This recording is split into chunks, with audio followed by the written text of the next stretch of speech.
Hi, I'm Barbara Britt, and I'm so glad that you're here with us today because we're going to be talking once again on diversity and inclusion. And if you've already watched the first two videos, then you know that we're going down the line, and we're going to talk today about community empathy. And this empathy that we're going to be talking about was go with everything. So again, we're going from another seat at the table with diversity and inclusion. And just to give you an idea, again, what diversity and inclusion is, diversity is being invited to the dance, and inclusion is being asked to dance. And I think that if you'll think back, you've all been invited to something, but you've not really been included to something. And I really want to talk about that today, because when we do that, when we are not inclusive with others, we really rob ourselves of the opportunity to get to know someone, to see all their strengths and talents, and we devalue them. And that's really something that's hard to get over. So again, we're going to talk about diversity and inclusion. I am Barbara Britt. I'm a motivational speaker and trainer. I'm a consultant for businesses, going in and working on the culture of that business. I feel so empowered to do that. I feel like that's so necessary. And then I do professional coaching, again, walking beside someone, giving action steps, and holding them and myself, all of us, accountable. So today, again, we're going to be talking about community empathy. Empathy is so different from sympathy.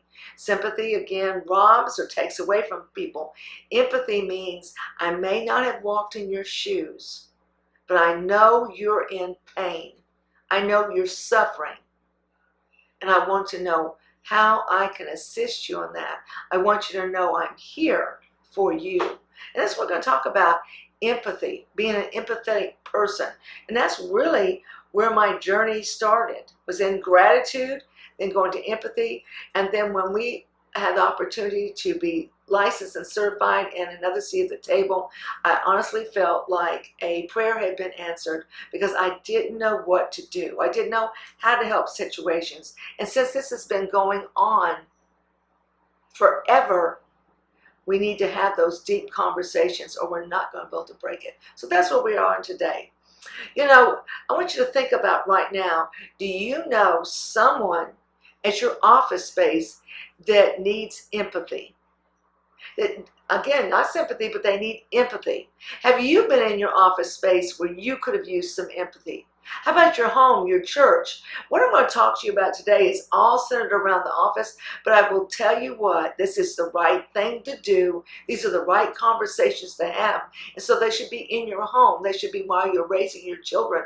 They should be in your church, in your community groups that you go to. This is not something we just talk. It's about walking that talk. It's about having those painful conversations that are important, and we actually start listening to one another and have those conversations and grow and develop out of them. So think about that. Often people associate that diversity and inclusion is only about race.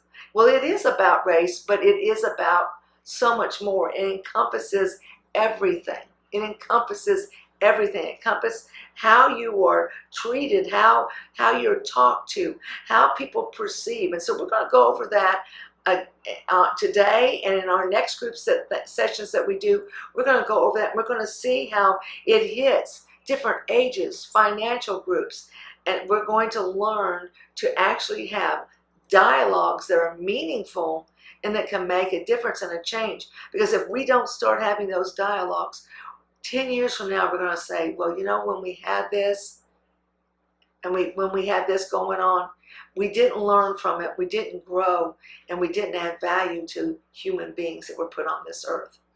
So a lot of people think diversity and inclusion is a waste of time. Or so what they'll do is a company will hire someone in to come in for a day, half a day, an hour, and say, I checked off that box. But I'm going to tell you this needs to be an ongoing conversation with methods to actually change the way we think about something, the way that we verbalize about something. We've got to change our thought process. And that's what diversity and inclusion from Another Seat at the Table is all about. Diversity and inclusion is an ongoing conversation. And again, I'm not going to tell you it's an easy one. Because right now, when we ask questions or we talk to each other, when we don't just really sit down and listen, we can ask questions that actually maybe are hurtful, or people feel like we don't care or we weren't attuned. And so we're going to need to listen, get over ourselves, and see what's really going on there. Again, tough conversations, but I would say this: the human race, the world, is ready for those tough conversations. It's necessary. So I want you to be part of that in your community, your businesses, your homes, your churches. So let's get started.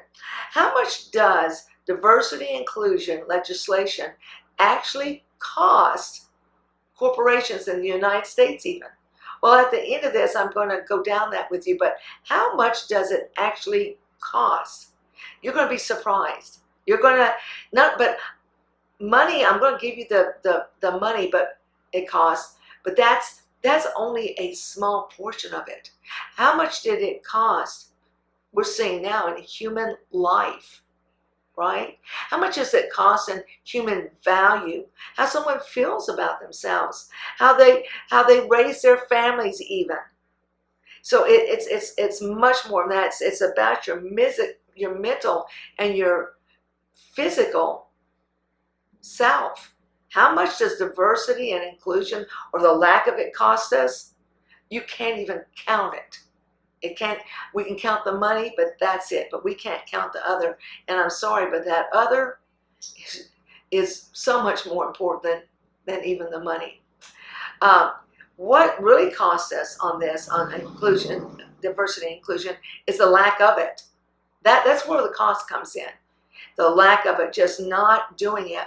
So there were some tests done up, and one of them said that when they asked C-level executives how did they feel their inclusion was at the office, or in their place of business, and very proudly they stood up and said 98%. They felt that their employees and staff would say at least 98% felt included. Well, when they went back to those same employees, they found out that 80% felt like they were included. Well, you guys, that's close to 20%. And that's what we call that perception gap. How do we take that gap and how do we do this with it? Because that perception gap is what allows for things to keep happening in our workplace, our homes, our churches. Remember, it's not something that just affects us in one place. It really doesn't. It affects us across the whole world. It affects how humans treat humans. So when you know the right thing to do, you have to do the right thing. So that's where we're going with it on today. So we want to close that gap. And a lot of studies have shown that the more diversity and inclusion that you have in your place of business, the more profitable your business is. Okay? Money speaks, right? The more profitable, because when I feel like I am included, when I feel I am valued in that business, I stay.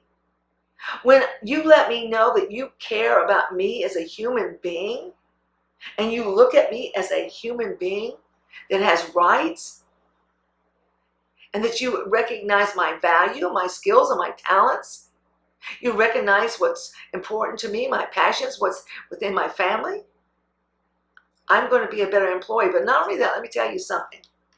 When that atmosphere is prevalent in your business, when that atmosphere is prevalent, people want to come to your business.